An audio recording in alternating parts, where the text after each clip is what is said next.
Hey there, welcome back to the podcast. Today we're diving into a topic that I know a lot of people are curious about: how to buy your first rental property with no money down. It's a common question, especially if you're someone who's been wanting to get into real estate but doesn't have a lot of spare cash lying around.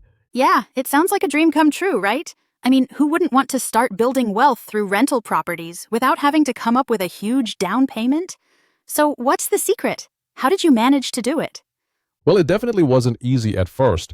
I started back in 2002 and honestly, I had no idea what I was doing. I made a lot of mistakes, especially when the 2008 crash hit. I lost everything. I was back in my parents' basement with my husband and kids, but I turned it around and it all started with understanding how to leverage other people's money. That's the key, right? Other people's money, or OPM as we like to call it in the real estate world.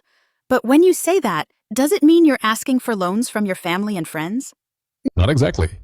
While family could help, it's mostly about finding investors or banks that are willing to lend. You don't need to come from a wealthy family to make it work. There are hard money lenders, private lenders, and even the people you're buying from might be willing to work with you, giving you equity or a loan. It's about knowing how to structure deals smartly. That's really interesting.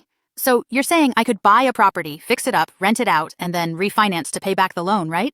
Exactly. That's the BRR method. Buy, rehab, rent, refinance, repeat. You buy a distressed property, fix it up, get tenants in, then refinance with the bank. Since you're getting income from the tenants, it makes it easier for you to qualify for a loan.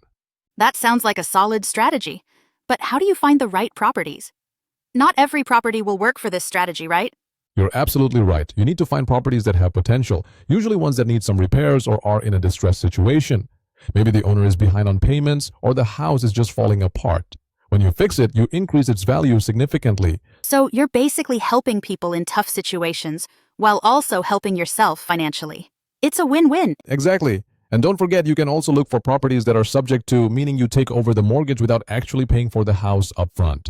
That's another great way to buy with no money down. Wow, that's a game changer. I've never really thought about doing it that way. What other tips do you have? Well, I'd say educate yourself about lease options. Some people in distress are willing to lease their property to you with an option to buy later. You can lease it, put a tenant in there, and start making money without the upfront cost of buying the property outright. It sounds like there are a ton of strategies that can work if you know where to look and who to partner with. Absolutely. And another new thing I've been doing is real estate crowdfunding. I used to JV with students, but now I invest in platforms like TrueCrowd and Kickstarter. You can start with as little as $500 and invest in properties all over the country. It's an easy way to get started without much capital. That's really cool. It opens up so many doors for anyone looking to get into real estate investing. Exactly. And remember, whether you're using private money, hard money, or crowdfunding, the key is to find people with property problems and connect them with the right solutions. And if you're serious, keep educating yourself. I'm sure a lot of our listeners are thinking, I can do this. Do you have any free resources for people who want to get started? Yes, absolutely. I run free webinars every week where I go into all the details on how to buy properties with little to no money down. Just visit newres.com and sign up. It's a great way to learn more about real estate crowdfunding, the BRR method, and how to start your property portfolio with minimal investment. That's amazing. Thanks so much for sharing all these tips today. I'm sure our listeners are going to be pumped to start their own journey into real estate investing. My pleasure. It's all about getting started. If I can do it, so can you. Just take that first step and start building your future today. Definitely. All right, everyone, that's it for today. Keep hustling and we'll catch you next time.